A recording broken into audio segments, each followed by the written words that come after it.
everyone, welcome to my channel. I am Simran Sahani and today I'll teach you class 12 geography chapter secondary activities. So let's start the detailed explanation of the chapter. तो guys आपको पता है हमने हमेशा 6th 7th class से ही economic activities के बारे में पढ़ा था और उसमें हमें बताया गया था दैट इकोनॉमिक एक्टिविटीज़ कैसी होती हैं, primary activity, secondary activity and tertiary activity. Primary activities में क्या होता है, नेचुरल रिसोर्सेज को यूज़ करके जो है हम रॉ मटेरियल्स एक्सट्रैक्ट करते हैं. ठीक है, देन आती है हमारी सेकेंडरी एक्टिविटी जिसमें हम उन रॉ मटेरियल्स का क्या करते हैं, एक वैल्यूएबल प्रोडक्ट बनाते हैं. जैसे प्राइमरी एक्टिविटी में हमने कॉटन ग्रो करी. ठीक है, अब सेकेंडरी एक्टिविटी में क्या होगा, उस कॉटन जो हमने ग्रो करी है उस कॉटन बॉल से हम क्या करेंगे, यार्न बनाएंगे, धागा बनाएंगे, धागे से कपड़ा बनाएंगे और कपड़े से shirt, T shirt, top, jeans जो भी हमें बनाना है हम वो बना लेंगे. ठीक है, तो ये हो गई प्राइमरी सेकेंडरी. देन आया था हमारा टर्शरी सेक्टर. टर्शरी सेक्टर में क्या होता है, ट्रांसपोर्ट, कम्युनिकेशन. ठीक है, तो इस वाला जो चैप्टर है हमारा, जो ये चैप्टर है, इस चैप्टर में मेजर फोकस हमारा सेकेंडरी एक्टिविटी पे रहने वाला है. ठीक है, तो इंट्रोडक्शन में हमें इन्होंने बताया कि जितनी भी इकोनॉमिक एक्टिविटीज़ होती है, नेमली प्राइमरी और सेकेंडरी और टर्शरी, क्वार्टेनरी. अब थोड़ा कंफ्यूज है, ये क्वार्टेनरी एक्टिविटी कौन सी होती है. तो गाइस जो आपका नेक्स्ट चैप्टर है टर्शरी एंड क्वार्टेनरी एक्टिविटीज, उसमें मैंने आपको पूरा एक्सप्लेन कर दिया. नेक्स्ट चैप्टर की वीडियो का लिंक डिस्क्रिप्शन बॉक्स में गिवन है. क्लास 12 फुल ज्योग्राफी का वीडियोस लिंक गिवन है. क्लास 12 में आ गए हैं, अब हम टर्शरी के साथ क्वार्टेनरी एक्टिविटी के बारे में पढ़ेंगे इन द नेक्स्ट चैप्टर. इस चैप्टर में किसके बारे में पढ़ने वाले हैं, सेकेंडरी एक्टिविटीज के बारे में. सो चलो स्टार्ट करते हैं सेकेंडरी एक्टिविटी को. तो सेकेंडरी एक्टिविटी क्या करती है, add value to the natural resources by transforming raw material into valuable product. तो भैया एग्जाम में अगर 1 मार्कर क्वेश्चन, 2 मार्कर क्वेश्चन जो भी हमारा आया कि define what do secondary activity do. ठीक है, what do we do in the secondary activity. तो क्या होता है, सेकेंडरी एक्टिविटी में हम किसी नेचुरल रिसोर्स के अंदर एक वैल्यू एडिशन करते हैं जिससे वैल्यूएबल प्रोडक्ट बन जाए. मतलब एक्सप्लेन करें तो जैसे हमने कॉटन थी, रॉ कॉटन, वो कॉटन की जो बॉल होती है क्यूट सी वाइट कलर की, उनका क्या काम होता है, ज़्यादा से ज़्यादा आप बैंडेजेस में काम आ जाएंगी या फिर कॉटन का सिंपल से ज़्यादा से ज़्यादा कितने यूज़ हो सके. बट उसी कॉटन का हम क्या करते हैं, यार्न बनाते हैं, धागा बनाते हैं, धागे से कपड़ा बनता है, फिर उन कपड़ों को शर्ट बनती है, टी शर्ट बनती है, अलग अलग चीज़ें बनती है. सिंपल गाइस ये है. अब आयरन ओर होता है. ठीक है, आयरन ओर क्या होता है, रॉ फॉर्म में इतने बड़े बड़े आयरन ओर के पीसेस निकलते हैं, उनसे हम क्या करेंगे, उनका इतना यूज़ नहीं है, फिर हम उन आयरन ओर को आयरन स्टील में कन्वर्ट करते हैं और वो स्टील हमारे घर बनने में और पता नहीं कहाँ कहाँ स्टील यूज़ होता है. ठीक है, ऐसे ही बहुत सारे एग्जाम्पल हैं जिसमें जो रॉ मटीरियल होता है उसको हम एक वैल्यूएबल प्रोडक्ट में कन्वर्ट करते हैं. तो ये जो स्टेज है ना रॉ मटीरियल को वैल्यूएबल प्रोडक्ट में कन्वर्ट करने वाली, इसी को हम सेकेंडरी एक्टिविटी जो है गाइस कहते हैं. तो यहाँ पे देखो मैंने चार्ट लगाया है. जैसे कि प्राइमरी एक्टिविटी में क्या होता है, जैसे कि हम एनिमल्स, या प्राइमरी एक्टिविटी में हमारा एनिमल हस्बेंड्री भी आता है ना, जिसमें जैसे हम डेयरी प्रोडक्ट्स आ जाते हैं जिसके अंदर साथ में क्या होता है, ग्रेन्स ग्रो करना, फ्रूट्स हो गए, ये सब प्राइमरी एक्टिविटी में आ गया. सेकेंडरी एक्टिविटी में हम क्या करते हैं, रॉ मटेरियल से एक वैल्यूएबल प्रोडक्ट बनाते हैं. सबसे सिंपल एग्जांपल कॉटन का हो गया. दूसरा कौन सा, वुड. ठीक है, वुड क्या है, लकड़ी क्या है, रॉ मटेरियल है. ठीक है, अब लकड़ी से हम क्या बनाते हैं, फर्नीचर बनाते हैं इतना बढ़िया बढ़िया और उनको यूज़ करते हैं. तो लकड़ी जो है सिंपल पहले रॉ मटेरियल फॉर्म में थी, जब हमने उसमें वैल्यू ऐड करी, उसके अंदर मैन्युफैक्चरिंग करी, तभी तो हमने अच्छा सा फर्नीचर बनाया, उसे यूज़ कर रहे हैं. जैसे कि नेक्स्ट, अब हमारे पास बड़ा सारा गेहूँ हो गया, गेहूँ है हमारे पास, हमने उसको पीस के आटा बनाया और आटे से ब्रेड बनाई. तो गेहूं में हमने वैल्यू एडिशन करा ना, आटे से ब्रेड बनी, तो वो क्या हुआ, हमारा सेकेंडरी एक्टिविटी में आ जाता है. जैसे कॉटन से हमने शर्ट बना ली. एंड देन आता है टर्शरी सेक्टर. टर्शरी सेक्टर में transportation, communication and all that. तो भैया अब हमें समझ में आ गया, इस चैप्टर में सेकेंडरी एक्टिविटी के बारे में पढ़ेंगे जिसमें किसी भी नेचुरल रिसोर्सेज को, किसी भी नेचुरल रॉ मटीरियल को, या जो भी रॉ मटीरियल है उसको हम एक वैल्यूएबल प्रोडक्ट बनाते हैं. अब गेहूँ है, गेहूँ से आटा बनता है, कच्चा आटा आप कितना यूज़ कर सकते हो, रोटी बनाते हैं हम.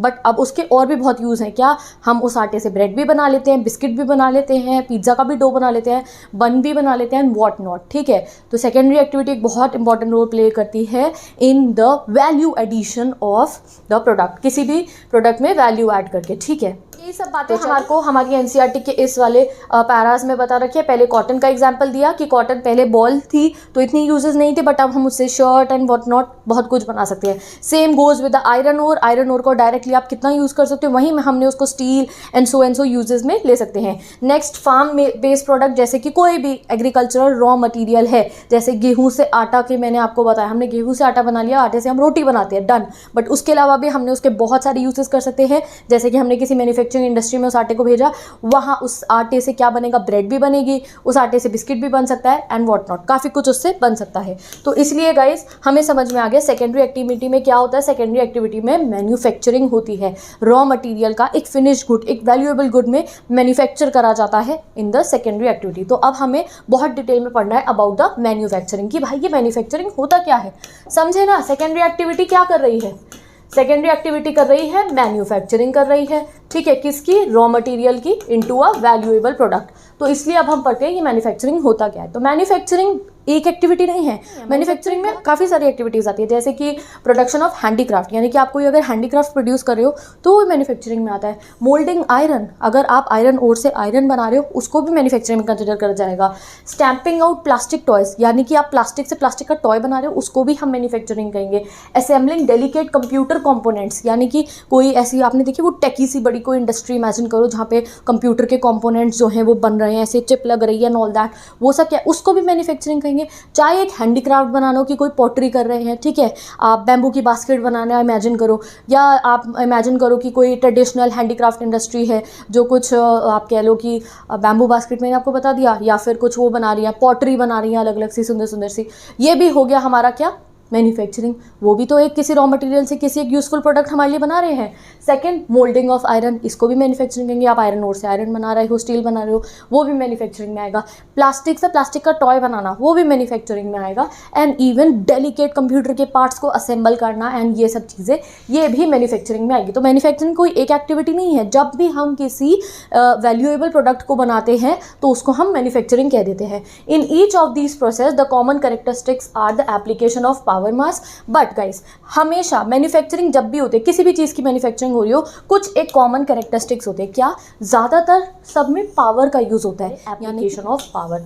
आप कोई छोटी से छोटी इंडस्ट्री इमेजिन कर लो या बड़ी से बड़ी, हर जगह पे इलेक्ट्रिसिटी की तो ज़रूरत होगी ही, और किसी फॉर्म की सोर्स ऑफ एनर्जी पावर की ज़रूरत होगी। जैसे आयरन इंडस्ट्री है, वहाँ पे लोहे को पिघलाने के लिए सोर्स ऑफ एनर्जी जो है एक बड़े से फर्नेस की ज़रूरत होगी जहाँ पे आयरन ओर को पिघलाया जाएगा, तो सोर्स ऑफ एनर्जी की ज़रूरत है। वहीं अगर आप कोई और इंडस्ट्री इमेजिन कर लो, जैसे कि अगर हम बात करें कि कोई टी शर्ट मेकिंग फैक्ट्री है, कोई टी शर्ट बनाने वाली फैक्ट्री, यहाँ पे बड़ी बड़ी मशीनरी लगी है, उसमें टी शर्ट बन गया, तो ज़्यादातर मशीन किससे चलती है, इलेक्ट्रिसिटी से चलती है, तो वहाँ भी इलेक्ट्रिसिटी की ज़रूरत है, ठीक है। तो ज़्यादातर जो भी मैन्युफैक्चरिंग होती है उसमें 3-4 कैरेक्टरिस्टिक सेम होते हैं। क्या, एप्लीकेशन ऑफ पावर, यानी कि इलेक्ट्रिसिटी, सोर्स ऑफ एनर्जी, सबको जरूरत होती है।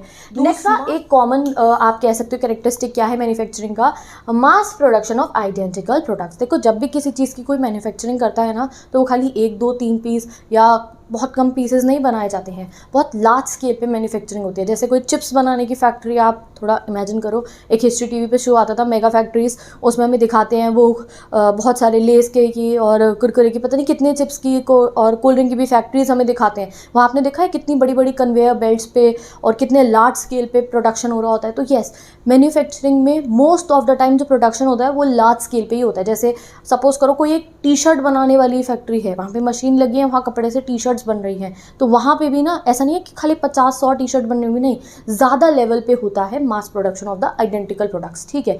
आयरन जब बनता है, आयरन, स्टील, ये सब जब बनते हैं, ये भी मास लेवल पे होता है, यानी कि काफ़ी हाई लेवल पे होता है। तो ये एक सेकेंड कॉमन फीचर है मैन्युफैक्चरिंग का। पहला, इलेक्ट्रिसिटी को ज़रूरत पड़ेगी हर जगह पे। दूसरा, मास लेवल पे बहुत ज़्यादा प्रोडक्ट्स जो है वो प्रोड्यूस होते हैं। Third is specialise labour in the factory. तो गाइस मैन्युफैक्चरिंग कहीं हो रही है और लेबर की ज़रूरत ना हो तो ऐसा तो हो नहीं सकता। कोई छोटी से छोटी इंडस्ट्री हो, यानी कि जहाँ पे बहुत कम लेवल पे भी अगर प्रोडक्शन हो रहा हो, वहाँ पे भी लेबर की ज़रूरत पड़ेगी, लोग जो काम करेंगे वहाँ जाके। और अगर कोई बहुत बड़ी इंडस्ट्री है, चाहे वहाँ बहुत सारी मशीनरी ही क्यों ना लगी हो, वहाँ पे भी लेबर की ज़रूरत पड़ेगी। तो specialised labour is the third common characteristics of manufacturing, ठीक है। तो सबसे पहले मैन्युफैक्चरिंग में हमने पढ़ लिया मैन्युफैक्चरिंग क्या है, बहुत सारी एक्टिविटीज़ होती हैं मैन्युफैक्चरिंग में। देन हमने कुछ कॉमन कैरेक्टरिस्टिक्स पढ़े मैन्युफैक्चरिंग एक्टिविटीज़ के। पावर की ज़रूरत होती है, लेबर की ज़रूरत होती है एंड मास प्रोडक्ट्स बनाए जाते हैं, ठीक है। बिकॉज बहुत सारे लोगों के लिए यूज़ के लिए इन फैक्ट्रीज़ में मैन्युफैक्चरिंग करके प्रोडक्ट्स बनाए जाते हैं, ठीक है। अब अगर मैं सिंपल सी आपको बात करूँ ब्रेड की, ठीक है, कहीं पे ब्रेड बन रही है तो वो खाली सिर्फ एक जने के लिए नहीं बन रही है, देयर इज इतनी ह्यूज पॉपुलेशन है, हर जगह पे बहुत सारे लोगों के लिए प्रोडक्ट्स बनते हैं, इसलिए मास प्रोडक्शन होता है, ठीक है। नेक्स्ट चीज़ मैंने आपको जो बताई थी कि कोई भी इंडस्ट्री हो, चाहे वहाँ बहुत सारी मशीनरी क्यों ना, लेबर की जरूरत हर जगह पड़ती है। अब नेक्स्ट देखो आप ये पॉइंट, मैन्युफैक्चरिंग में be done with modern power and machinery और it may still be very primitive. तो देखो अगर हमें मैन्युफैक्चरिंग करनी है प्रोडक्ट की, तो आज के ज़माने में जैसे आपको पता है टेक्नोलॉजी इंक्रीज़ होती जा रही है, तो कई जगहों पे मॉडर्न मशीनरी के साथ पावर का यूज़ कर भी मैन्युफैक्चरिंग होती है, और कभी कभी अभी भी जो है प्रिमिटिव लेवल पे भी मैन्युफैक्चरिंग होती है। फॉर एग्जाम्पल प्रिमिटिव मतलब without extensive technology, without extensive machine. जैसे मैं आपको एक सिंपल सा एग्जांपल दूँ तो जैसे कॉटन जो है, कॉटन टेक्सटाइल जो है, वहाँ पे कपड़ा बनता है, ठीक है। तो कपड़ा बनने के लिए हमारे पास हैंडलूम्स भी हैं एंड पावर लूम्स भी है। हैंडलूम में क्या होता है, without the use of electricity, एक ऐसा वहाँ पे हैंडलूम फोटो देखो आप, हैंडलूम से जो है लोग कपड़ा बनाते हैं धागे से, ठीक है। अब वहीं पे वीवर्स जो है कपड़ा बनाते हैं। अब वहीं पे पावर लूम भी है, जहाँ पे वहाँ पे पावर से जो है अपनी आप मशीनरी है, वो पावर से, इलेक्ट्रिसिटी से वो लूम चलती है, उसे पावर लूम कहते हैं, और वहाँ पे कपड़ा बन रहा होता है। और वो प्रिमिटिव वाली आप मान सकते हो हैंडलूम, यानी कि वहाँ पे हाथ से काम हो रहा है, वहाँ इतनी पावर का यूज़ और बहुत टेक्नोलॉजिकल वाली जो आप कह सकते हो मशीनरी यूज़ नहीं हो रही है। तो कई जगहों पे अभी भी प्रिमिटिव लेवल पे भी मैन्युफैक्चरिंग होती है एंड मॉडर्न लेवल पे भी मैन्युफैक्चरिंग जो है गाइस करी जा रही है। इन 3 पॉइंट्स में हमें बता रखा है manufacturing in the third world countries. Third world कौन सा, डेवलपिंग कंट्रीज, पॉलिटिकल साइंस में हमें पढ़ा था। तो यहाँ में बता रखा है जितनी भी थर्ड वर्ल्ड कंट्रीज हैं, यहाँ पे किस टाइप से मैन्युफैक्चरिंग हो रही है। यहाँ पे जो मैन्युफैक्चरिंग हो रही है ये उन इंडस्ट्रीज पे फोकस कर रहे हैं जहाँ पे थोड़ा less complicated system of production है, यानी कि जो प्रोडक्शन हो रहा है वो बहुत ज़्यादा कॉम्प्लिकेटेड नहीं है। मशीनरी का यूज़ भी है, पावर का यूज़ भी है, टेक्नोलॉजी का भी यूज़ भी है, बट बहुत ज़्यादा कॉम्प्लिकेटेड लेवल वाला नहीं हो रहा है। कहाँ पे, थर्ड कंट्रीज़ में, थर्ड वर्ल्ड कंट्रीज़ में। आगे मूव करते हैं हम बहुत इंपॉर्टेंट टॉपिक पे, characteristics of the modern large scale manufacturing. जब मैन्युफैक्चरिंग होती है लार्ज स्केल पे तो उसके कुछ बेसिक कैरेक्टरिस्टिक्स क्या है, ठीक है। बड़े बड़े लेवल पे मैन्युफैक्चरिंग हो रही है तो क्या उसके बेसिक कैरेक्टरिस्टिक्स हैं। तो सबसे पहला कैरेक्टरिस्टिक है specialisation of skills and methods of production, ठीक है। तो अगर हम स्पेशलाइजेशन ऑफ स्किल्स या मेथड ऑफ प्रोडक्शन को देखें तो there are 2 types of method of production, कि किस तरीके से मैन्युफैक्चरिंग होती है। एक है क्राफ्ट मेथड और दूसरा है मास प्रोडक्शन। तो पहला है गाइस क्राफ्ट मेथड, और यहाँ बहुत क्लियरली देख सकते हैं इसमें मेंशन है क्राफ्ट मेथड में फ्यू पीसेस को जो है प्रोड्यूस करा जाता है। एंड जब भी गाइस कहीं पे अगर फ्यू पीसेस प्रोड्यूस करे जाते हैं तो उसकी कॉस्ट जो है वो हाई हो जाती है। तो क्राफ्ट मेथड में ऑर्डर के बेसिस पे, एज पर द ऑर्डर, जो कोई ऐसे कोई फैक्ट्री है वो क्राफ्ट मेथड पे जो है अपने कुछ प्रोड्यूस करते हैं, तो जितना उन्हें ऑर्डर मिलेगा उतना ही वो प्रोडक्शन कर देती हैं, ठीक है। और इसमें गाइस कॉस्ट जो है वो हाई हो जाती है। अब ऐसा क्यों है, कॉस्ट क्यों हाई होती है, तो देखो गाइस ये चीज़ आप अभी से समझ लो कि इंडस्ट्रीज़ जो हैं जितना ज़्यादा कोई गुड को प्रोड्यूस करती है उतना ज़्यादा उन्हें प्रॉफिट होता है। इंडस्ट्रीज मास प्रोडक्शन करती है ना तो उनको प्रॉफिट होता है, बट यहाँ पे हमने क्या देखा, क्राफ्ट मेथड में few products as per the order produce होते हैं, तो ऑब्वियसली यहाँ पे कॉस्ट जो है हाई हो जाती है। दूसरा मेथड है हमारा mass production, involves production of large quantities of standardise parts या प्रोडक्ट्स बाय ईच वर्कर। दूसरा होता है मास प्रोडक्शन, जिसको आप बहुत इजीली इमेजिन कर सकते हो।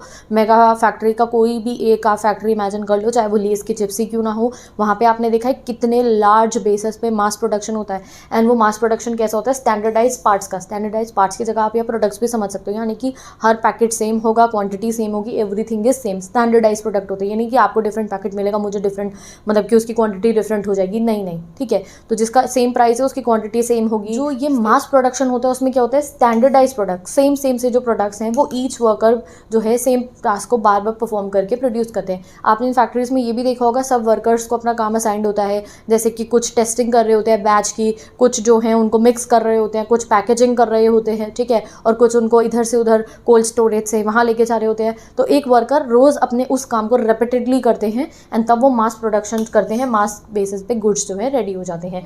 तो मॉडर्न पढ़े हैं, मॉडर्न लार्ज स्केल मैन्युफैक्चरिंग के कैरेक्टरिस्टिक्स हम पढ़े हैं। पहले हमने मेथड ऑफ प्रोडक्शन पढ़ लिया, मॉडर्न लार्ज स्केल मैन्युफैक्चरिंग में क्राफ्ट मेथड भी होता है और मास प्रोडक्शन मेथड भी होता है। दूसरा इंपॉर्टेंट पॉइंट है हमारा मैकेनाइजेशन। मैकेनाइजेशन मतलब होता है गैजेट्स का यूज़ करना, ठीक है, अपने काम को पूरा करने के लिए गैजेट्स का यूज़ करना।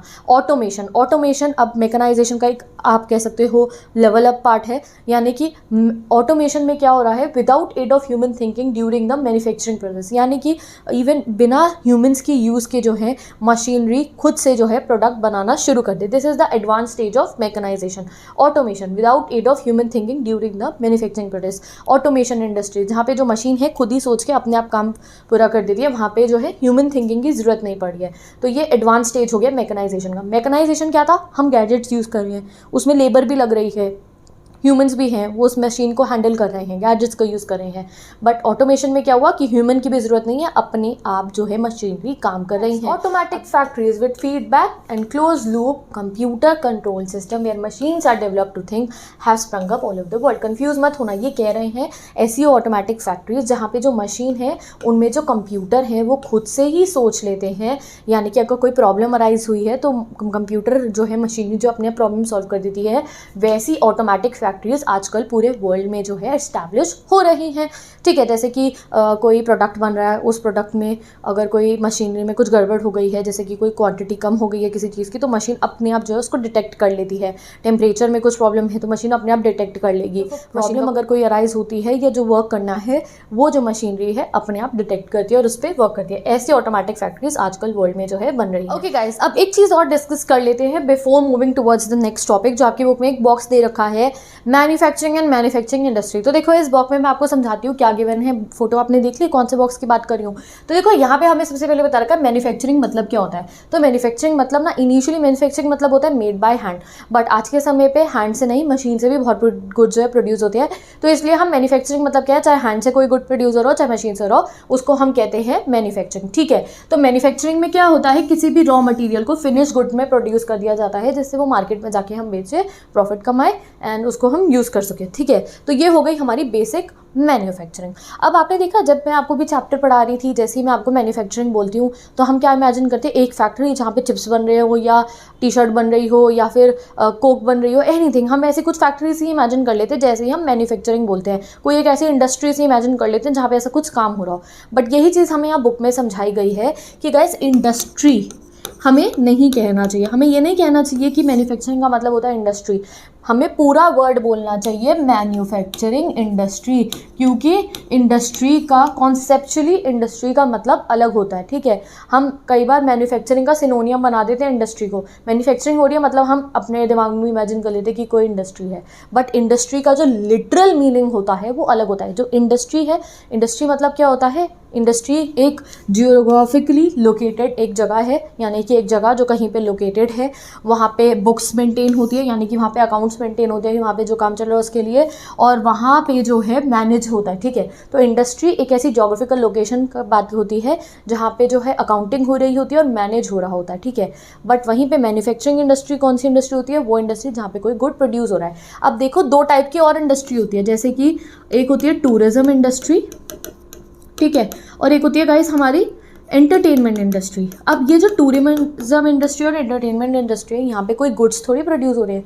टूरिज्म इंडस्ट्री को भी हम इंडस्ट्री कहते हैं, बट यहाँ कोई गुड्स थोड़ी प्रोड्यूस हो रहे हैं। नहीं, आप जा रहे हो, घूम के आ रहे हो, बिजनेस हो रहा है, प्रॉफिट होता है, बट यहाँ कोई गुड्स प्रोड्यूस नहीं हो रहे हैं। वहीं पे अगर आप बात करो एंटरटेनमेंट इंडस्ट्री, सुना होगा आपने एंटरटेनमेंट इंडस्ट्री, बॉलीवुड, हॉलीवुड। तो गाइस इंडस्ट्री जो है उसका हम आजकल सिनोनियम ऐसे बोल देते हैं इंडस्ट्री। जब भी हम मैन्युफैक्चरिंग सोचते हैं तो हम इंडस्ट्री इमेजिन कर लेते हैं, बट हाँ लिटरली हमें बता रखा है कि हमें पूरा वर्ड यूज़ करना चाहिए मैन्युफैक्चरिंग इंडस्ट्रीज़। इंडस्ट्री मतलब खाली मैन्युफैक्चरिंग से नहीं है, इंडस्ट्रीज़ मत में काफ़ी सारी चीज़ें आ जाती है, जैसे एक जियोग्राफिकल लोकेशन है जहाँ मैनेज हो रहा है, बुक्स हो रही हैं, अकाउंट्स हो रहा है, ये सब। ठीक है, अगर हम बात करेंगे अपनी सेकेंडरी एक्टिविटी चैप्टर की तो हमें फुल वर्ड बोलना चाहिए मैन्युफैक्चरिंग इंडस्ट्रीज। ठीक है, तो इतना इंपॉर्टेंट नहीं था ये, बट मैंने आपको समझा दिया, जिससे अब अगर आप रीड करोगे तो आपको समझ में आ जाएगा। ठीक है, तो अब हम अपने मॉडर्न मैन्युफैक्चरिंग के थर्ड टॉपिक पे पहुंचते हैं, थर्ड फीचर पे पहुंचते हैं, that is technological innovation.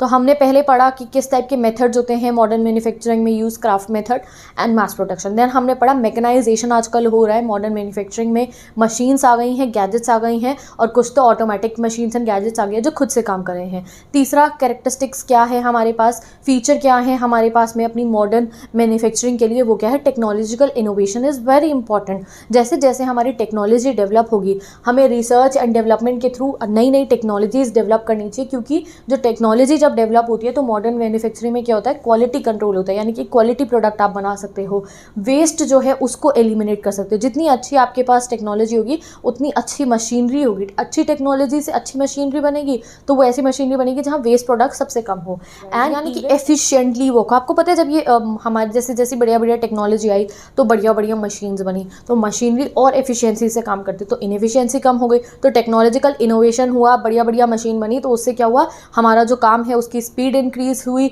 Mass production होना शुरू हुआ, तो एफिशिएंसी इंक्रीज हुई, प्लस कम्बैटिंग पॉल्यूशन। ठीक है, तो पॉल्यूशन कम कर, जैसे जैसे हम अच्छी अच्छी टेक्नोलॉजी लाएंगे, हमें एक ऐसी मशीनरी बनानी चाहिए जिनमें जो है टेक्नोलॉजी ऐसी इन्वेंट्स करनी चाहिए, ऐसी मशीनरी बनाए जो कम पॉल्यूशन करे। जैसे कि आपको पता है मैन्युफैक्चरिंग जब भी होती है तो यूजुअली क्या होता है, उससे पॉल्यूशन बहुत होता है। जैसे कि केमिकल मेकिंग इंडस्ट्री है, हम उसके साइड इफेक्ट्स पढ़ते हैं कि कैसे वो सारे के सारा जो केमिकल वेस्ट होता है उसको जो है सी में डाल देते हैं, लैंड पे डाल देते हैं, उससे सी पॉल्यूशन होता है, लैंड पॉल्यूशन होता है, वाटर पॉल्यूशन होता है। तो वो सब चीज़ों को अगर हमें कम्बैट करना है तो हमें अच्छी टेक्नोलॉजी की ज़रूरत है, अच्छे अच्छे नए नए रिसर्च डेवलपमेंट स्ट्रैटेजीज़ की ज़रूरत है कि हम इन प्रॉब्लम्स को ओवरकम कर पाए। ठीक है, तो technological innovation is very important for the modern manufacturing. ठीक है, अब guys is organisational structure and stratification. तो यहाँ सिंपली हमें मॉडर्न मैन्युफैक्चरिंग के कुछ कैरेक्टरिस्टिक्स बता रखे हैं कि अगर आप मॉडर्न मैन्युफैक्चरिंग सोच रहे हो, आज की मॉडर्न ज़माने की मैन्युफैक्चरिंग के बारे में अगर हम बात करें तो उसके क्या बेसिक कैरेक्टरिस्टिक्स हैं। पहला क्या है, a complex machine technology. Complex machines होती हैं, extreme specialisation and division of labours for producing more goods with less effort and low costs. यानी कि extreme specialisation and division of labour, यानी कि जो लेबर हैं, जो वर्कर जो काम कर रहे हैं किसी मैन्युफैक्चरिंग फैक्ट्री में, मैन्युफैक्चरिंग इंडस्ट्री में, उनका डिवीजन हो रखा होता है, सबको अपना असाइन टास्क पता होता है। तो thanks to that show mega factories, अगर आपने नहीं देखा है तो कोई भी वीडियो आप देख लेना। आप सोचो वहाँ पे आपने देखा है कि कैसे सबका जो टास्क होता है वो डिसाइडेड होता है। पहले वो जो रॉ मटेरियल होता है जब वो लोड होता है तो उस बैच की टेस्टिंग होती है, तो there are the labour worker आप कह सकते हो जो उस बैच को टेस्ट करते हैं। उसके बाद जो है फिर वो कुछ उसमें मिक्स करते हैं, उसका टेम्परेचर चेक करते हैं, फिर एट दी एंड वो पैकेजिंग वाले लेबर्स होते हैं जो सारे के सारे प्रोडक्ट्स को ऐसे पैक कर रहे होते हैं। तो मॉडर्न मैन्युफैक्चरिंग जो होती है उसका एक सेकेंड सबसे इंपॉर्टेंट फीचर क्या है कि जो लेबर है वो स्पेशलाइज्ड है एंड डिवाइड हो रखे हैं, जिससे कि वो ज़्यादा गुड्स लेस एफर्ट्स के साथ, लो कॉस्ट के साथ जल्दी से जल्दी बना पाए। ठीक है, वास्ट कैपिटल। तो आप इमेजिन कर लो कि जब मॉडर्न मैन्युफैक्चरिंग हो रही है, बड़ी बड़ी मशीनरी है, स्पेशलाइज्ड लेबर है, तो कैपिटल यानी कि ज़्यादा कैपिटल, पैसे की भी ज़रूरत पड़ती है। लार्ज ऑर्गेनाइजेशंस, जो मॉडर्न मैन्युफैक्चरिंग इंडस्ट्रीज़ है ये बड़ी बड़ी ऑर्गेनाइजेशन है। Next is executive bureaucracy. तो जब इतना लार्ज स्केल पे काम हो रहा है, there is a very big manufacturing industry जहाँ पे स्पेशलाइज्ड लेबर है, कैपिटल का भी ध्यान रखा जा रहा है, तो इस सब को एडमिनिस्ट्रेशन करने के लिए, देख रेख करने के लिए एक एग्जीक्यूटिव बॉडी भी तो होनी चाहिए जो सारे काम को चेक करेगी। तो executive bureaucracy is also there. तो ये हो गया हमारा मॉडर्न मैन्युफैक्चरिंग की कैरेक्टरिस्टिक्स। एक कॉम्प्लेक्स मशीन टेक्नोलॉजी होती है, लेबर होती है स्पेशलाइज्ड जो डिवाइड हो रखे होते हैं, वो लेबर अपना सबका काम डिवाइडेड होता है, तो इस वजह से ज़्यादा goods with less efforts and low cost जो है मास लेवल पे प्रोड्यूस हो जाते हैं। वास्ट कैपिटल होती है, this is a large organisation and there is executive bureaucracy जो इन सब वर्क को एडमिनिस्टर करती है। तो यहाँ पे गाइस हमने कंप्लीट कर लिया है अपना ये टॉपिक। मूव करते हैं अपने नेक्स्ट टॉपिक पे, इंडस्ट्रियल लोकेशन पे। तो देखो अनइवन ज्योग्राफिकल डिस्ट्रीब्यूशन है हमारे यहाँ पे इंडस्ट्रीज़ का। जो मॉडर्न मैन्युफैक्चरिंग है ना, जो अभी हमने इतना डिफाइन करा, इतना डिटेल में पढ़ा मॉडर्न मैन्युफैक्चरिंग, जिसमें ऑटोमेशन भी आ गया, हमारा मैकेनाइजेशन आ गया, और ऐसी इंडस्ट्रीज़ जहाँ पे क्राफ्ट प्रोडक्शन भी होता है, मास प्रोडक्शन भी होता है, टेक्नोलॉजी वाली मैन्युफैक्चरिंग होती है। तो ये जो मॉडर्न इंडस्ट्री है ये काफ़ी फ्यू प्लेसेस पे फ्लरिश्ड है आज के समय पे, यानी कि मॉडर्न इंडस्ट्रीज़ बहुत कम जगह पे इस्टेब्लिश है। These cover less than 10% of the world's land. हमारे पूरे वर्ल्ड के लैंड में सिर्फ 10% मॉडर्न मैन्युफैक्चरिंग इंडस्ट्रीज़ है। These nation have become the centres of economic and political power. And ये कौन से नेशंस में है, कौन से देशों में है?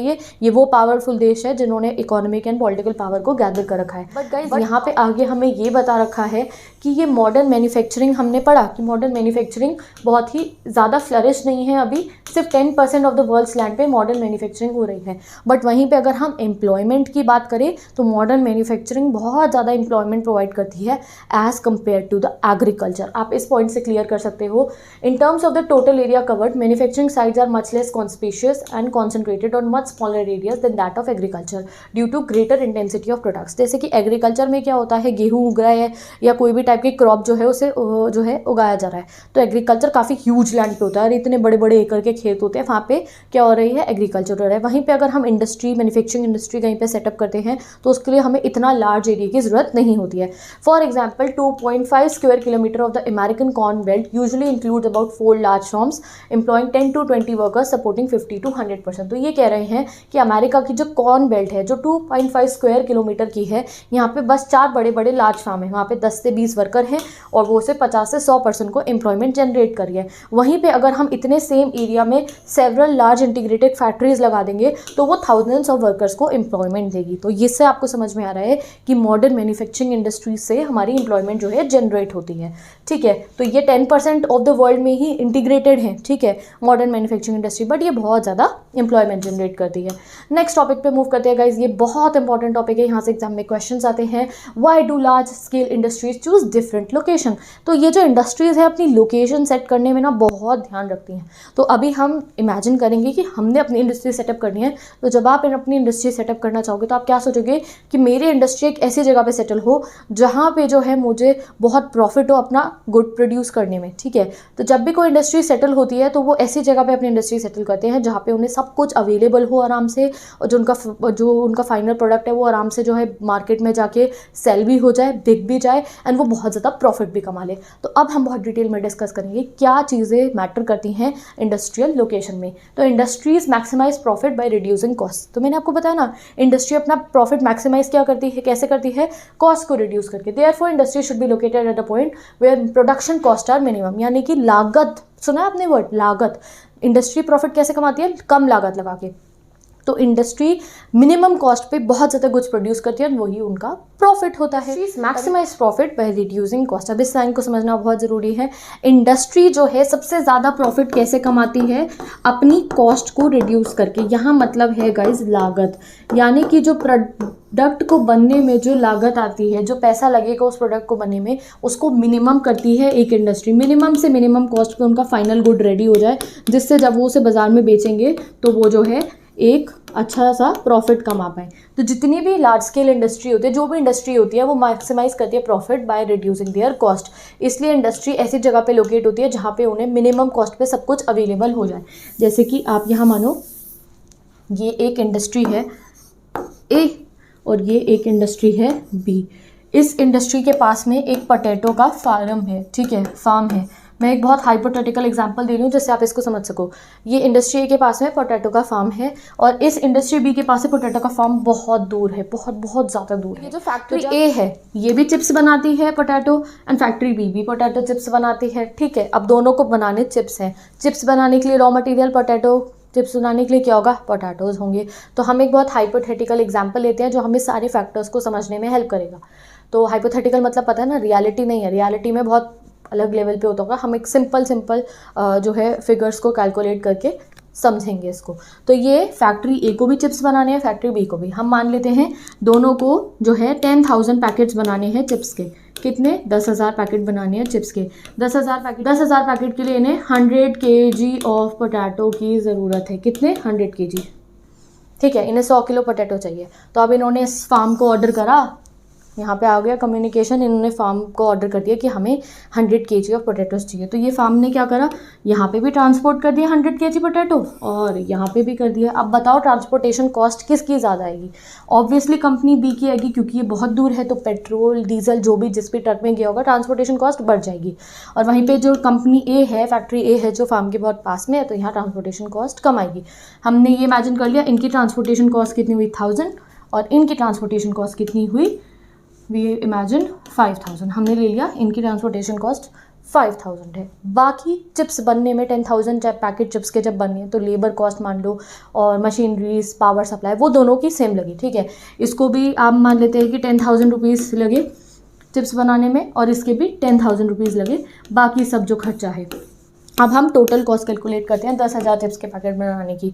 तो कंपनी ए की कितनी आएगी, सिर्फ 11,000 रुपीज़ में ये 10,000 चिप्स के पैकेट रेडी कर लेगी। और वहीं पे कंपनी बी जो है 15,000 रुपीज़ में जो है 10,000 चिप्स के पैकेट रेडी करेगी। तो ज़्यादा प्रॉफिट कौन कमाएगा, 10,000 चिप्स का पैकेट बेचने पे ऑब्वियसली कंपनी ए कमाएगी, क्योंकि इन्होंने मिनिमम कॉस्ट पे 10,000 चिप्स रेडी करे।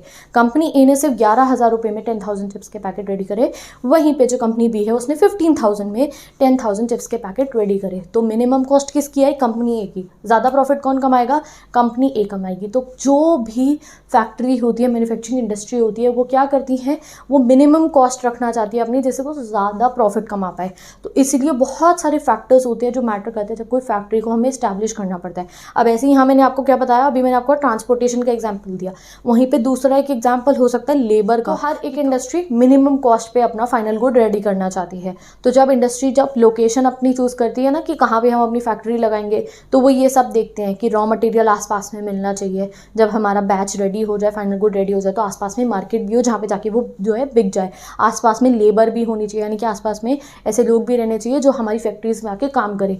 बहुत सारी बातें होती हैं जिनको ध्यान में रखा जाता है while choosing the industrial location. ठीक है, तो ये बहुत बेसिक एग्जाम्पल मैंने आपको दिया था इस लाइन को समझाने के लिए कि industries maximise profit by reducing cost. अब लागत कंपनी ए की कम थी, कंपनी ए ने 11,000 रुपये में 10,000 चिप्स के पैकेट रेडी करे, वहीं पे जो हमारी कंपनी बी थी उसने 15,000 रुपये में 10,000 के चिप्स रेडी करे, पैकेट चिप्स रेडी करे। तो ज़्यादा फायदा किसको हुआ? ऑब्वियस फैक्ट्री ए है। तो इसलिए हर इंडस्ट्री क्या चाहती है कि हम मिनिमम कॉस्ट पे ज़्यादा कुछ प्रोड्यूस करें और प्रॉफिट कमाएं। ठीक है, तो ओके, तो अब डिटेल में डिस्कस करते हैं क्या वो फैक्टर हैं जो इंडस्ट्रियल लोकेशन को इफेक्ट करते हैं।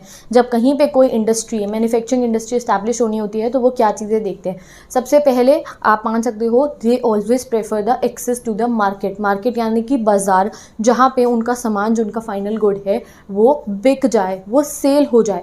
ठीक है, तो जब भी कोई प्रोडक्ट रेडी करने की जो इंडस्ट्री है वो इस्टेब्लिश होती है तो वो ये देखते हैं कि आसपास में जो है मार्केट भी हो जहाँ पे उनका प्रोडक्ट जो है बिक जाए। ठीक है, तो the existence of a market for manufacturing good is the most important factor for location of industries. Market से मतलब है यहाँ पे वो जगह जहाँ पे उनके गुड की डिमांड हो और परचेजिंग पैरिटी भी हो, यानी कि लोगों में खरीदने की क्षमता भी हो। परचेजिंग पैरिटी मतलब कि लोगों के पास इतना पैसा हो कि वो आपकी गुड्स खरीद पाए। तो अगर हम ग्लोबल मार्केट्स की बात करें तो यूरोप हो गया, ठीक है, और North America, Japan, Australia are the large global markets. ये ऐसे देश हैं, कॉन्टिनेंट आप मान लो, यूरोप, जापान एक ऐसा देश है, ऑस्ट्रेलिया एक ऐसा देश है जहाँ पे लोगों में डिमांड भी है, उन्हें नए नए गुड्स की ज़रूरत भी है और साथ में उनमें परचेजिंग पैरिटी भी है, यानी कि उन पे पैसे भी हैं उन गुड्स को खरीदने के लिए। तो बहुत सारी इंडस्ट्रीज़ जो हैं इन सब एरियाज़ में जो है वहाँ पे इस्टेब्लिश हुई हैं, अलग अलग गुड्स बना रही है और वहाँ पे आसपास में बेच रही हैं उसको। ठीक है, the densely populated regions of the South and South East Asia are also provide large market. हमारा एशियन कॉन्टिनेंट है, इसका South Asian region and South region जो है, यहाँ पे भी बहुत ज़्यादा मार्केट है। इतना ही बड़ी पॉपुलेशन है हमारी यहाँ एशिया की, साउथ एशिया की, साउथ ईस्ट एशिया की, तो इतनी ज़्यादा पॉपुलेशन है प्लस परचेजिंग पैरिटी भी है, तो मार्केट है। तो हमारे यहाँ आसपास में बहुत सारी मैन्युफैक्चरिंग इंडस्ट्री है, क्योंकि जो भी गुड्स इंडस्ट्री प्रोड्यूस करेगी वो मार्केट में आके बिक जाएगा। कोई इंडस्ट्री सेटअप होती है तो वो इन एरियाज़ में होती है जहाँ पे आसपास मार्केट हो, जहाँ पे उनका सामान जो है वो सेल हो जाए। ठीक है, रिमोट एरियाज़ में, जैसे कि कहीं माउंटेन्स में ऊपर जहाँ रिमोट एरिया है, जहाँ पे लोग रहते ही नहीं है ज़्यादा, वहाँ इंडस्ट्री जो है सेटअप नहीं होगी। क्यों? क्योंकि जब वहाँ पे वो गुड्स प्रोड्यूस करेंगे तो आसपास में खरीदेगा कौन उस गुड्स को। तो यूजुअली इंडस्ट्रीज़ वहाँ पे सेटल होती हैं जहाँ ज़्यादा पॉपुलेशन हो और लोगों में खरीदने की क्षमता हो, परचेजिंग पैरिटी और गुड की डिमांड हो। ठीक है, तो with this let's continue the next topic. यहाँ पे हमें बता रखा है, देखो ये लाइन बहुत इंपॉर्टेंट है, आप अपने शॉर्ट क्वेश्चन के लिए याद रखो। कुछ ऐसी इंडस्ट्रीज़ भी हैं जिनका ग्लोबल मार्केट है, यानी कि जो पूरे वर्ल्ड में, हर कॉन्टिनेंट में, हर कंट्रीज़ में जिनकी डिमांड है। वो क्या है? पहली एयरक्राफ्ट, यानी कि जो ये एरोप्लेन एंड ऑल दैट जहाँ पे मैन्युफैक्चरिंग होते हैं, सब हर एक कंट्री को एरोप्लेन एंड ऑल दी जो भी एयरक्राफ्ट इंडस्ट्रीज़ में आता है इसकी ज़रूरत होती है, तो इसका ग्लोबल मार्केट है। दूसरा है गाइस हमारा आर्म्स इंडस्ट्री।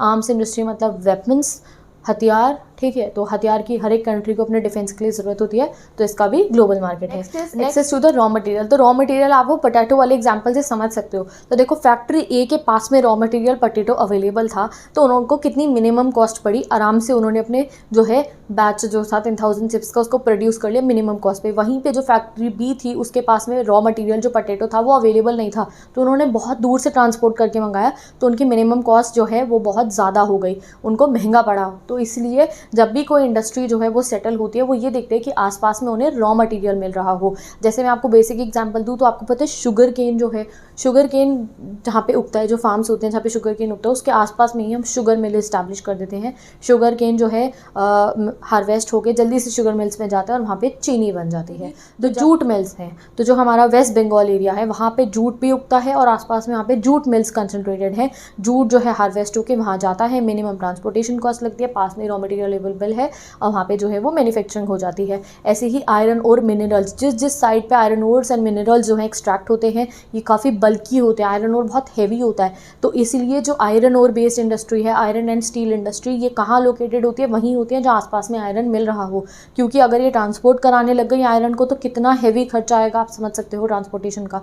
तो इसलिए access to the raw material is also very important. Raw material use by industry should be cheap and easy to transport, यानी कि आसपास में आराम से मिलने भी चाहिए, चीप और ईजिली ट्रांसपोर्ट भी हो सके। कोई इंडस्ट्री सेटल होती है तो वो ये देखती है कि चीप रेट पे आसपास में जो है उनको रॉ मटेरियल अवेलेबल हो, और अगर बल्कि और वेट लूजिंग मटेरियल होता है, यानी कि अगर कोई बहुत हैवी रॉ मटेरियल है जैसे ओट्स हो गए, तो वो हमेशा अपनी फैक्ट्री उसके आसपास में जो है स्टैब्लिश करते हैं, located close to the raw material. जैसे कि स्टील, मैंने आपको बताया स्टील किससे बनता है? आयरन ओर से बनता है। तो आयरन ओर काफ़ी बल्की होता है तो उसकी ट्रांसपोर्टेशन कॉस्ट बहुत ज़्यादा हो सकती है, तो इसलिए आयरन ओर जहाँ पे एक्सट्रैक्ट होता है उसके आसपास में ही स्टील इंडस्ट्रीज़ होती हैं। ऐसे ही शुगर का मैंने आपको एग्जांपल दिया था, शुगर केन जो होता है उसमें एक सुक्रोज कंटेंट होता है। जब गन्ने जो है कट जाते हैं तो उन्हें जल्दी से जल्दी मिल्स में पहुँचा देना चाहिए। उनका जो मीठापन होता है ना, सुक्रोज कंटेंट मतलब जितना वो मीठा होता है उसका कंटेंट वो कम होता रहता है। तो अगर लेट जो शुगर केन है मिल्स तक पहुँचेंगे बहुत दिनों में, तो उनका सुक्रोज कंटेंट कम हो जाएगा, कम चीनी बनेगी। वहीं पर अगर आप जल्दी से हार्वेस्ट करें शुगर केन और जल्दी से आपने शुगर मिल में भेज दिया तो सुक्रोज कंटेंट हाई, मतलब ज़्यादा चीनी बनेगी। तो इसलिए शुगर केन के फार्म्स जो होते हैं ना, खेत होते हैं, उसके पास में शुगर मिल होती हैं। आपने कभी नोटिस भी करा होगा, यूपी में बहुत सारी शुगर मिल्स हैं, पास में गन्ने का खेत होता है, वहीं पे शुगर मिल लगा दी जाती है, जल्दी से हार्वेस्ट होकर वहाँ पहुँचेंगे गन्ने, हाई सुक्रोज कंटेंट होगा, ज़्यादा चीनी प्रोड्यूस होगी। ठीक है, और ज़्यादा चीनी प्रोड्यूस हो रही है मतलब मिनिमम कॉस्ट है। ऐसे ही सीमेंट का जो रॉ मटीरियल है वो काफ़ी बल्की होता है, हैवी होता है, तो ट्रांसपोर्टेशन कॉस्ट बहुत ज़्यादा आएगी अगर आप उसे ट्रांसपोर्ट कराओगे। तो आसपास में ही फैक्ट्रीज लोकेटेड होती हैं। Perishability is also a vital factor. Perishability मतलब ख़राब हो जाना। इसमें हम डेयरी प्रोडक्ट्स के बारे में देख सकते हैं या एग्रो बेस्ड इंडस्ट्रीज़ का देख सकते हैं। जैसे कि अगर आप मानो कोई एक ऐसी फैक्ट्री है जो आइसक्रीम बना रही है, तो आइसक्रीम के रॉ मटेरियल में मिल्क बहुत इंपॉर्टेंट फैक्टर है। तो वो कहाँ पे अपनी इंडस्ट्री लगाएंगे? जहाँ आसपास में मिल्क उन्हें आसानी से मिल जाए। अगर वो ऐसी जगह पे अपनी फैक्ट्री लगा दे जहाँ 5 से 6 दिन मिल्क को डिलीवर करने में ही पहुँच जाए, तो मिल्क तो 5-6 दिन में पेरिशेबल हो जाएगा। तो हमेशा जब इंडस्ट्रियल लोकेशन हमें चूज़ करनी होती है तो हम ये देखते हैं कि आसपास में रॉ मटेरियल अवेलेबल है या फिर गाइस नहीं है। Next is access to the labour supply. अब किसी भी फैक्ट्री में काम करवाना है तो लेबर इज़ वेरी इंपॉर्टेंट। तो labour supply is an important factor in the location of industries. Some type of manufacturing still require skill labour. अब हम कह रहे हैं हम मशीनों से काम करा लेंगे, बट फिर भी मशीन तो हम कितनी भी बना लेंगे, बट स्किल्ड लेबर और ऑलवेज रिक्वायर्ड पड़ेगी। अब यहाँ पे हमें ये भी बता रखा है दैट जितना मैकेनाइजेशन यानी कि मशीनरी से काम होना शुरू है, ऑटोमेशन, ये जो अपने आप सोचने वाली मशीन है, इनकी वजह से जो हमारी लेबर पे डिपेंडेंस है वो आजकल थोड़ी कम हो रही है। बट वी कैन नॉट से कि लेबर को कम्प्लीटली मशीनरी रिप्लेस कर लेंगी, नहीं, लेबर की यानी कि ह्यूमन पावर की तो ज़रूरत रहेगी ही। Access to the source of energy. Source of energy मतलब इलेक्ट्रिसिटी होनी चाहिए आराम से। कहीं फैक्ट्री हो रही है, काम के लिए क्या चाहिए? इलेक्ट्रिसिटी की ज़रूरत चाहिए। तो industry which use more power are located close to the source of energy. जैसे कि एल्यूमिनियम इंडस्ट्री, वहाँ पे बहुत ज़्यादा पावर की ज़रूरत पड़ती है, लोहे को पिघलाने के लिए बहुत पावर की ज़रूरत पड़ती है। तो वो आसपास में जहाँ पे वहीं पे जो है इंडस्ट्री लोकेट करते हैं जहाँ आसपास में जो है सोर्स ऑफ एनर्जी। जैसे कि earlier coal was the main source of energy, today hydro electricity and petroleum are also important sources of energy for many industries. अब ये आप शॉर्ट पॉइंट याद रख लो कि पहले कोल सबसे ज़्यादा सोर्स ऑफ एनर्जी था सभी इंडस्ट्रीज़ का, अब क्या है? अब पेट्रोलियम भी है और हाइड्रो इलेक्ट्रिसिटी ने उसे रिप्लेस कर दिया। Next is guys access to transportation and communication facility. ठीक है, तो speedy and efficient transportation facility to carry the raw material to the factory and move finish goods to the market is essential. तो factory लगाने में, industry लगाने में हम ये भी देखेंगे कि आसपास में हमें ट्रांसपोर्टेशन एंड कम्युनिकेशन फैसिलिटी मिल रही है या नहीं। ट्रांसपोर्टेशन में आप रोड्स भी कंसिडर कर सकते हो कि आप ऐसी जगह पे अपनी इंडस्ट्री लगाओ जहाँ पे अच्छी सी रोड्स बनी हो, जिन रोड्स पे ट्रक चल सके, या कहीं कोई रेलवे ट्रैक है उसके पास में, जैसे कि आपने अपनी इंडस्ट्री इस्टेब्लिश करी है कि आपका जो रॉ मटेरियल है वो रेलवेज़ के थ्रू आ रहा है या ट्रक्स के थ्रू आ रहा है, तो रोड अच्छे से बनी होनी चाहिए जिससे कि रॉ मटेरियल मंगाने के लिए भी आपके पास ट्रांसपोर्टेशन हो, एंड जब आपका फाइनल गुड बन गया है तो आप उसको मार्केट तक भेज सको। अगर आप कहीं पहाड़ पे जाके अपनी इंडस्ट्री लगा दोगे तो आप इमेजिन करो वहाँ रॉ मटेरियल पहुँचाने में कितनी प्रॉब्लम आएगी, और जब आपका फाइनल गुड बन जाएगा तो उसको जो है फिर से मार्केट्स तक लाने में कितनी ट्रांसपोर्टेशन कॉस्ट हैवी हो जाएगी। तो इसीलिए गाइस प्लेन एरियाज़ में एंड ऐसे एरियाज़ में जहाँ ट्रांसपोर्टेशन ईजिली अवेलेबल हो वहाँ पे हम अपनी इंडस्ट्री जो है सेटल करते हैं, ठीक है। The cost of transportation plays an important role in the industrial location. ठीक है, Western Europe, Eastern North America have high developed transportation system which have always induced the concentration of industry in these area. तो जो Western Europe है वहाँ बहुत ज़्यादा अच्छा transportation system है, North America में है तो वहाँ पे बहुत सारी इंडस्ट्रीज़ हैं। अगर हम ट्रांसपोर्टेशन की बात करें तो गाइस ट्रांसपोर्टेशन बहुत इंपॉर्टेंट रोल प्ले करती है हमारी मॉडर्न इंडस्ट्रीज़ में। अब हम खाली आज के समय पे जो भी कोई गुड्स प्रोड्यूस होते हैं वो सिर्फ लोकल मार्केट्स में नहीं बिकते हैं, ग्लोबलाइजेशन हो चुका है। आप जो गुड्स आजकल यूज़ कर रहे हो वो इम्पोर्टेड भी होते हैं, यानी कि पता नहीं कहाँ कहाँ से आप अपने घर बैठे इंडिया ही नहीं पूरे वर्ल्ड में कहीं से भी कोई भी गुड जो है वो ऑर्डर करके खुद मंगवा सकते हो। तो इसलिए ट्रांसपोर्टेशन सेक्टर का डेवलप होना बहुत ज़रूरी है। जो शिप्स हो गए, शिप में ट्रेड होता है, एयरप्लेन में भी आजकल एरोप्लेन में भी काफ़ी ज़्यादा स्पीड डिलीवरी हो रही है। आपने कुछ बाहर से ऑर्डर करा, एरोप्लेन में बैठ के आपका प्रोडक्ट पैकेज जो है 2 दिन में आपके पास आ गया, 3 दिन में आपके पास आ गया, 10 डेज़ में आ गया, चलो तो जो भी है। तो ट्रांसपोर्टेशन का जो है इंक्रीज़ होना, ट्रांसपोर्टेशन बहुत इंपॉर्टेंट है हमारी मॉडर्न इंडस्ट्री के लिए। ट्रांसपोर्टेशन इंपॉर्टेंट होता है, साथ ही के साथ communication is also very important. जब हम ग्लोबल लेवल पे जब ट्रांसपोर्ट करते हैं गुड्स को या लोकल लेवल पे करें, दोनों में ही कम्युनिकेशन इज़ वेरी इंपॉर्टेंट। आपको गुड्स के लिए ऑर्डर करना है, अपने कोई इन्फॉर्मेशन गैदर करनी है, उसके लिए यू नीड इन्फॉर्मेशन गैदर करने के लिए आप कॉल करोगे, ईमेल करोगे, anything, communication is very important. Next is the government policy. Government जो है काफ़ी पॉलिसीज़ बनाती है रीजनल ग्रोथ के लिए, यानी कि कुछ ऐसे रीजन जहाँ पे ज़्यादा डेवलपमेंट नहीं है तो गवर्नमेंट हमेशा ऐसी पॉलिसीज़ बनाते हैं जहाँ पे उस रीजन को डेवलप करने के लिए वो क्या कहते हैं, इस रीजन में आओ, इंडस्ट्रीज सेटल करो, हम आपको इलेक्ट्रिसिटी कम रेट्स पे प्रोवाइड करेंगे, सब्सिडीज़ देंगे एंड सो रीजनल डेवलपमेंट आने के लिए। क्योंकि अगर किसी भी जगह पे इंडस्ट्रीज जब सेटल होती है तो वहाँ डेवलपमेंट आता है। पता है आपको, अगर किसी भी एरिया में इंडस्ट्रीज जाके सेटल होती है तो वहाँ अर्बनाइजेशन होती है। जैसे कि अगर आप एक एरिया मारो वहाँ बिल्कुल डेवलपमेंट नहीं था, वहाँ आके बहुत सारी फैक्ट्रीज लग गई, ठीक है, फैक्ट्री लगी तो वहाँ लेबर की ज़रूरत है, तो आसपास में वहाँ लोग आके रहने शुरू होंगे, उस फैक्ट्रीज़ में काम करने जाएंगे। जब लोग उन फैक्ट्रीज़ में काम करेंगे तो वो पैसा कमाएंगे, जब वो पैसा कमाएंगे तो क्या होगा, उनके स्टैंडर्ड्स ऑफ लिविंग हाई होगी, उनको स्कूल की ज़रूरत होगी, हॉस्पिटल की एंड एंटरटेनमेंट के लिए, रिक्रिएशन के लिए, रेस्टोरेंट की एंड सो की। तो कहीं पे भी अगर इंडस्ट्रीज़ लगती हैं तो आसपास में वहाँ पे शहर बसने शुरू हो जाते हैं। तो इसलिए गवर्नमेंट प्रेफर करती है, पॉलिसीज़ बनाती हैं कई जगहों पे जहाँ पे रीजनल ग्रोथ नहीं होती वहाँ पे इंडस्ट्रीज़ लगाने को कहती हैं। तो जब भी कोई इंडस्ट्री जब सेटल होती है, अगर कोई इंडस्ट्री किसी को लगानी हो तो वो ये सोचते हैं कि एक ऐसा एरिया चूज़ करते हैं जहाँ गवर्नमेंट हमें अच्छी पॉलिसी प्रोवाइड करी हो, अच्छी इलेक्ट्रिसिटी प्रोवाइड करी हो, कम रेट पे सब्सिडीज़ प्रोवाइड करी हो, तो गवर्नमेंट पॉलिसी को भी देखा जाता है। अगर कोई ऐसा एरिया जहाँ गवर्नमेंट फेवरेबल नहीं है, गवर्नमेंट अच्छी पॉलिसीज़ आपको प्रोवाइड नहीं कर रही है, सब्सिडीज़ वगैरह नहीं दे रही है, तो वहाँ आपको इंडस्ट्री नहीं लगानी चाहिए। वहाँ लगानी चाहिए जहाँ पे गवर्नमेंट आपकी पॉलिसीज़ ऐसी हो, आपके फेवर में हो, ठीक है। Next is access to agglomeration economies. Industries को अगर आपको समझना हो तो इंडस्ट्रीज़ पता है प्रेफर करती हैं कि जहाँ पे ऑलरेडी काफ़ी सारी इंडस्ट्रीज़ हो वहाँ पे जाके हम जो है अपनी इंडस्ट्रीज़ प्रेफर करें। क्यों? क्योंकि जिस एरिया में ज़्यादा इंडस्ट्रीज़ होती हैं तो वहाँ पे गवर्नमेंट उनको फेवरेबल पॉलिसीज़ प्रोवाइड करती हैं। अब यहाँ पे ऑलरेडी अगर इंडस्ट्रीज़ हैं तो ऑलरेडी यहाँ पे ट्रांसपोर्टेशन फैसिलिटी प्रोवाइडेड होगी, तो आपको वहीं पे अपनी इंडस्ट्री लगानी चाहिए जहाँ पे ऑलरेडी एग्लोमेरेटेड हो इंडस्ट्रीज़। एंड इससे आपको क्या बेनिफिट मिलेगा, जैसे कि कई बार जो इंडस्ट्रीज़ है अपनी लीडर इंडस्ट्री के आसपास में जाके अपनी इंडस्ट्री जो है सेटअप कर देती है। जैसे कि तो अगर इसका मैं आपको एग्जांपल दूं कैसे इंडस्ट्रीज़ इंटरलिंक करती हैं, तो लीडर इंडस्ट्री के आसपास में जो बाकी इंडस्ट्री है वो जाके सेटल करना प्रेफर करती हैं। तो यहाँ पे हम मान लेते हैं लीडर इंडस्ट्री एक एल्यूमिनियम मेकिंग इंडस्ट्री जो एल्यूमिनियम स्पेल्टिंग करती है, आयरन ओर वगैरह से एल्यूमिनियम बनाते हैं। तो भाई इन्होंने तो एल्यूमिनियम बना लिया, अब इस एल्यूमिनियम को फर्दर प्रोड्यूस गुड्स में प्रोड्यूस कौन करेंगी, बाकी इंडस्ट्री। तो एक इंडस्ट्री है जिसका एल्यूमिनियम रॉ मटेरियल है और वो एल्यूमिनियम से आप कह सकते हो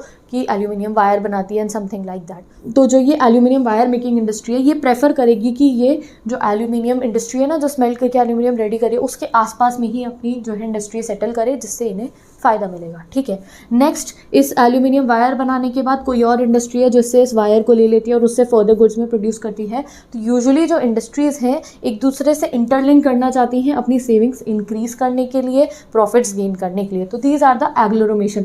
यूजुअली इंडस्ट्रीज ऐसे आसपास में आके सेटल हो जाती हैं, इससे गवर्नमेंट पॉलिसी को भी इन्फ्लुएंस कर पाती हैं और इंटरलिंकिंग की वजह से सेविंग्स कर पाती हैं। तो ये सब फैक्टर्स टुगेदर डिटरमाइन करते हैं क्या हमारा इंडस्ट्रियल लोकेशन, कौन कौन से फैक्टर, मार्केट होना चाहिए। आपने गुड रेडी कर लिया है तो गुड आसपास में जो है लोग वहाँ पे खरीदना भी पसंद करें और बिक भी जाए आपका गुड। दूसरा क्या है, रॉ मटेरियल आपको अवेलेबल होना चाहिए, लेबर अवेलेबल होनी चाहिए, sources of energy minimum rates पे होनी चाहिए अवेलेबल, ट्रांसपोर्टेशन होना चाहिए, कम्युनिकेशन होना चाहिए। एंड हमने जो है ये भी पढ़ लिया कि इंटरलिंकिंग इंडस्ट्रीज भी हेल्प करती है। टॉपिक ऐसे हमारा स्टार्ट होता है क्लासिफिकेशन ऑफ इंडस्ट्रीज। तो नेक्स्ट टॉपिक जो है हम कंटिन्यू करेंगे अपनी सेकंड पार्ट वीडियो में। So with this I am ending this video now. बाकी का चैप्टर हम पढ़ेंगे अपनी सेकंड वीडियो में, सेकंड पार्ट में, जिसका लिंक आपको डिस्क्रिप्शन बॉक्स में मिल जाएगा। Direct check out the description box, there is link of the part 2। Next video में जहाँ पे हम आगे के टॉपिक्स कंटिन्यू करेंगे from the classification of industries. So with this I am ending this video now. अभी आपको इस चैप्टर के नोट्स चाहिए तो मैंने इंस्टाग्राम आईडी लिंक प्रोवाइड कर दिया, जहाँ पे मैं इस चैप्टर के क्लासिकल ज्योग्राफी के सभी चैप्टर्स के, इस चैप्टर के भी और बाकी सब चैप्टर्स के नोट्स अपलोड कर दूंगी। So you can check out my Instagram ID, वहाँ हाईलाइट सेक्शन चेक करना, क्लास 12 ज्योग्राफी टर्म 2 के सभी नोट्स वहाँ अपलोड हो जाएंगे। ठीक है, प्लस आपको क्लास 12 ज्योग्राफी का बाकी सिलेबस पढ़ना है, प्लेलिस्ट गिवन है टर्म 2 के सभी chapters, you can go and study from it. And सिर्फ ज्योग्राफी ही नहीं, मेरे चैनल पर class 12 political science, history, English, economics, all the subjects you can go and study. So check out the channel. With this, bye bye, take care, best of luck and मिलते हैं next week.